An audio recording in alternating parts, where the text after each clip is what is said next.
Simply, Sister K is a mother of 2 bonus children. They are my stepkids. I call them bonus children because it's almost like on the day when I said yes to my husband, it was like, yeah, +2. So they are my bonus kids that I love dearly, and also a rainbow princess that I'm sharing about my fertility journey and how I got to be able to add a rainbow princess to my motherhood profile. So the journey started when I was 26 years old. I was still young. Wow, age has been coming up so often today. I was saying, my goodness, they keep reminding us how old we are. Why do they keep doing that? But we obviously understand why they do that. In March 2010, I was pregnant, and at 10 weeks, I had my very first experience of a pregnancy loss. I lost that child in 2010. 26 years old. I thought, okay, they say it's normal, right? It happens to a lot of women. A lot of time passed, and I got married, and in July 2018, things were progressing quite well. We got past the dreaded first trimester, went through the second trimester, went through the third trimester, and at 39 weeks, lo and behold, it was a normal Sunday. And after the Sunday service, I thought, the baby hasn't moved today. So on our way back home, we just went via the hospital, and we were told the dreaded words that no parents ever want to hear. I am sorry, there is no heartbeat. So 2018, I lost my princess at 39 weeks, full term. Now I get to learn more about fertility, right? There is things such as recurrent miscarriages. There's now things as unexplained infertility, all stuff that I had no clue about before. November 2019, we tried again and we got pregnant, and I learned a new terminology, miscarriage. What is that? You're pregnant and you go for your appointment for a scan. You're still excited. You have all your pregnancy symptoms. Your body hasn't given you any signs of distress. And lo and behold, you do the scan and there's no heartbeat. So November 2019, we had a miscarriage. No distress, no signs whatsoever. It felt like it just came out of the blue, just like what happened in July 2018. Now you can start imagining now the mistrust relationship that's happening with my body. Like, talk about betrayal. Ooh, body, you are betraying me. June 2020, we're trying again. 10 weeks again. Miscarriage. At this point, I guess some people would have given up, because the most frustrating thing about all of this is that it was unexplained. After all the tests were done, there were still no solid reasons why it kept happening. The only thing on top of the normal vitamins that one gets to take during pregnancy was the doctor saying, maybe because of blood clots, take half an aspirin a day throughout your pregnancy. So I did that since after the July 2018 pregnancy, did that. November 2019 still didn't happen. June 2022 still did not happen. Still no answers, still nothing that we could do differently. And lo and behold, by God's grace, finally we got to 2023 January, and we were blessed with my beautiful daughter. Nothing different, no diagnosis, Nothing different from the previous pregnancies, but she is 16 months old and she lives. So I found that having affirmations, that are contrary to what was happening around me helped me a lot. So every day I would wake up and I would say, my body is capable of carrying a baby full term. My body is capable of delivering a healthy baby. Things like that.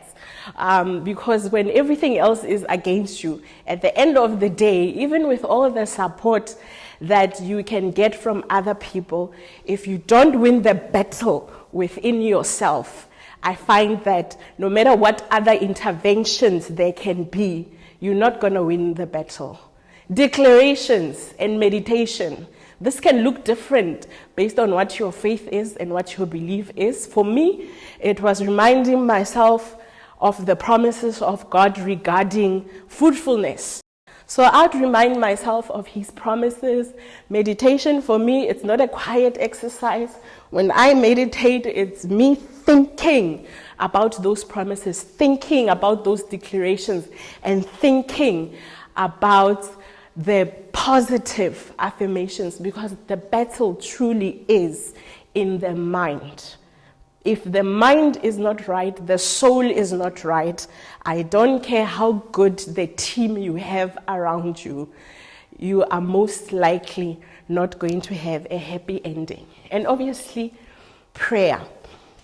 This one is an obvious one, right? Prayer. But what I learned is to pray not only for myself, but to pray for other people in a similar situation like myself. Because I found just praying for myself and not getting the answer was so disempowering. But for me, I found it a beautiful experience to pray for those around me, desiring the same thing, and to see God come through for them. When I saw them having their babies, it fueled my faith and it fueled my hope. So my prayers began being less about me and more about others. And the third thing that I did was planting in the lives of those who are fruitful. Now, when you've had recurrent miscarriages and loss of a baby, putting yourself in spaces like baby showers, as an example, it's a difficult thing. And in the beginning, I used to battle, but I got a different perspective. They say the company you keep, you become like those. So I figured, if I want to be a mommy, I had better keep the company of mummies, right? So my outlook when attending baby showers, I'd actually get upset if they don't invite me to their children's birthday parties. Like, how dare you not invite me? I want to be there. I want to be there, and I want to buy a present for your child, because that is me planting in a fruitful garden. So one of the other things I also did as a way of planting in a fruitful garden, I started a campaign through the Sister K Foundation, where I could get donations from other people, but also donate 10% of my book sales to buy baby essential welcome packs for mothers who have babies and who don't have that much, just to instill hope in them.